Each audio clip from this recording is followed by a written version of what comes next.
രാവിലെ വെറ്റിലപ്പാറ 14-ലാണ് ആന ഉണ്ടായിരുന്നത്. ഇപ്പോൾ കടന്ന് കാലടി പ്ലാന്റേഷൻ്റെ 2ാം ബ്ലോക്കിലേക്ക് ആന എത്തിയിട്ടുണ്ട് എന്നുള്ളതാണ് അറിയാൻ കഴിയുന്നത്. നെറ്റിയിൽ മുറിവുണ്ട്. പുഴ കടന്ന് അക്കരയിലാണ്, വനത്തിൻ്റെ ഉള്ളിലാണ് ഇപ്പോൾ ആനയുള്ളത്. വനപാലകർ ആനയെ നിരീക്ഷിക്കുന്നുണ്ട്.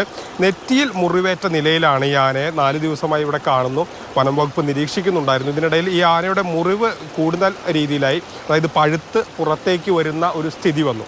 2 സാധ്യതകളാണ് വനം വകുപ്പ് കാണുന്നത്. ഒന്ന്, ഏതെങ്കിലും തരത്തിലുള്ള ഏതെങ്കിലും മെറ്റൽ ഭാഗങ്ങൾ, വെടിയുണ്ട പോലുള്ള ഏതെങ്കിലും ഭാഗങ്ങൾ ആനയുടെ തലയിൽ തറച്ചിരിക്കുന്നുണ്ടാകാം. അതല്ലെങ്കിൽ ആനകൾ കൊമ്പ് കോർക്കുന്നതിനിടെ ഉണ്ടായ ഏതെങ്കിലും അപകടമാകാം. ഇതിന് 2ാമത്തെ കാര്യത്തിനാണ് വനം വകുപ്പ് കൂടുതൽ നിലവിൽ സാധ്യത കാണുന്നത്. ഏതെങ്കിലും തരത്തിൽ ആനകൾ തമ്മിൽ കൊമ്പ് കോർക്കുന്നതിനിടയിലുണ്ടായ മുറിവാകാം ഈ തരത്തിൽ പഴുക്കുന്ന രീതിയിലേക്ക് പോയതെന്നാണ്.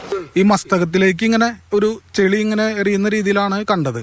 അപ്പം അതിനുശേഷം ഈ ആനനെ പിന്നെ കാണുന്നുണ്ടായിരുന്നില്ല. ഇന്ന് രാവിലെ 14-ാം ബ്ലോക്കിൽ ഈ ആനേനെ കണ്ടു. അപ്പോൾ ആനേനെ കണ്ടപ്പോൾ നിലവിൽ ഒരു മുറിവ് ചെറുതായിട്ട് കരിഞ്ഞിട്ടുണ്ട്. ഏതായാലും വയനാട്ടിൽ നിന്നുള്ള വിദഗ്ധ സംഘം ആനയെ പരിശോധിക്കാനെത്തുന്നു.